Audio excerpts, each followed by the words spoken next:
Unsaon man pag ila pastor sa right nga time? Unsaon pagkahibalo nga right timing na gid siya?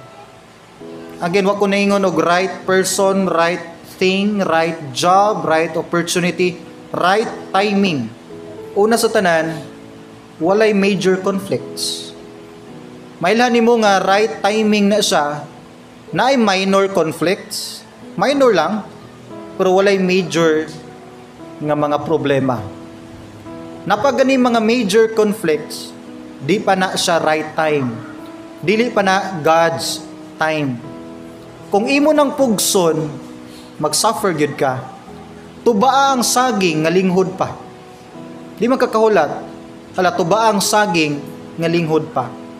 Do you think makaon nimo og tarong ang saging? Dili. Harbisa ang mangga nga linghod pa. Bisag tindahan way mo dawat, katawan pa ka. Di ni wapuslan once imo ni siyang kuhaon tungod kay wa lang ka kahulat. Night timetable ang Dios. Naay right time nga ma-promote ka sa imong work. Naay right time nga maayo ka sa imong balatian. Naay right time nga mupasok ka puhon sa red carpet sa kaminyoon. Naay right time nga mo graduate ka sa pila ka tuig nga paghago sa imong ginikanan og pag-ampo. Mo graduate ka sa college. Naay right time ma-save imong loved ones. Pray lang, antus.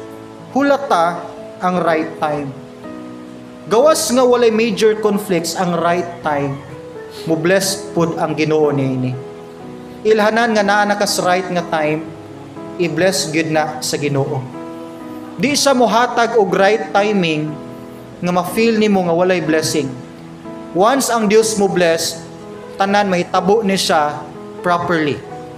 Munang walay mga major conflicts once naka sa saktong higayon, saktong panahon, tungod kay ang Dios mismo mo'y nag-bless niini. Once protected ka sa blessing sa Dios, wa gi makapugong nimo. Walay maka-go against nimo. Bisan ikaw usay di nimo gustuhon, pero once na naka sa right time, ang Dios nagimo plastar nimo diha. Tagaan kanya clear nga conviction, clear nga understanding. Kay once ang Ginoo mohatag og direction sa imong life, dili ni blurred, dili hanap. Ihatag niya ang secure, confident gyud nga makaingon ka, mao gyud ni ang plano sa Dios. So kung dili ka sure, ayaw himog plano.